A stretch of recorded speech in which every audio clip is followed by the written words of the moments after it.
प्रश्नावली 10.1 में हम लोग थ्योरी से संबंधित एक्सरसाइज पढ़ेंगे, वृत्त से संबंधित एक्सरसाइज 10.1 पढ़ेंगे। इसमें कह रहा है, पहला क्वेश्चन है 10.1 का, सबसे पहला का पहला कहता है एक वृत्त पर कितनी स्पर्श रेखाएं खींची जा सकती है।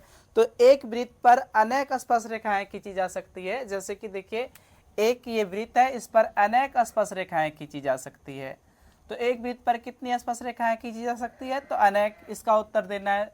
और फिर 2 नंबर में है आपका फिल इन द ब्लैंक्स भरने वाला, जिसमें कह रहा है कि वृत्त, यदि किसी वृत्त पर स्पर्श रेखा खींचेंगे तो वृत्त के कितने बिंदुओं को प्रतिच्छेद करती है। तो एक बिंदु को, देखिए जब किसी वृत्त पर स्पर्श रेखा खींचते हैं तो वृत्त के एक बिंदुओं को प्रतिच्छेद करती है, वृत्त के मात्र एक बिंदु को प्रतिच्छेद करती है। तो इसीलिए दूसरा का पहला में भरेंगे, पहला एक, क्या भरेंगे, एक।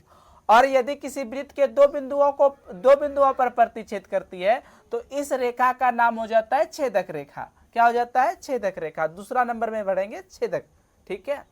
और फिर तीसरा नंबर सवाल कह रहा है एक वृत्त में कितनी समांतर स्पर्श रेखाएं खींची जा सकती है, 2। एक वृत्त पर कितनी समांतर स्पर्श रेखाएं खींची जा सकती है, 2 भरना है, ठीक है।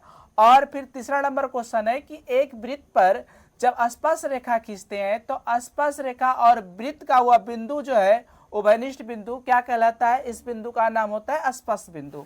क्या नाम होता है, स्पर्श बिंदु। तो लिखना है 4 नंबर में स्पर्श बिंदु। और फिर 3rd नंबर एक सवाल है कि 5 सेंटीमीटर त्रिज्या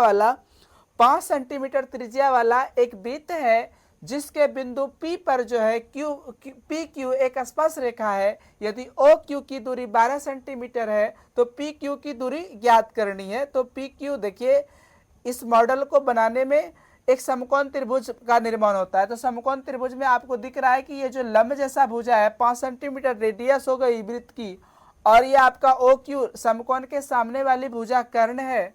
तो हमको आधार निकालना है। तो आधार बराबर होता है रूट अंडर लंब का कर्ण का स्क्वायर माइनस लंब का स्क्वायर। तो 12 का स्क्वायर करेंगे 144, फिर 5 का स्क्वायर करेंगे तो 25। 144 में 25 घटाएंगे 119। ऑप्शन नंबर डी सही होगा तीसरा प्रश्न का। और चौथा प्रश्न है, कहता है एक वृत्त खींचिए और वृत्त पर समांतर और छेदक रेखा का निर्माण कीजिए जो दोनों आपस में समांतर हो। तो इस प्रकार जो है एक्सरसाइज 10.1 खत्म होता है।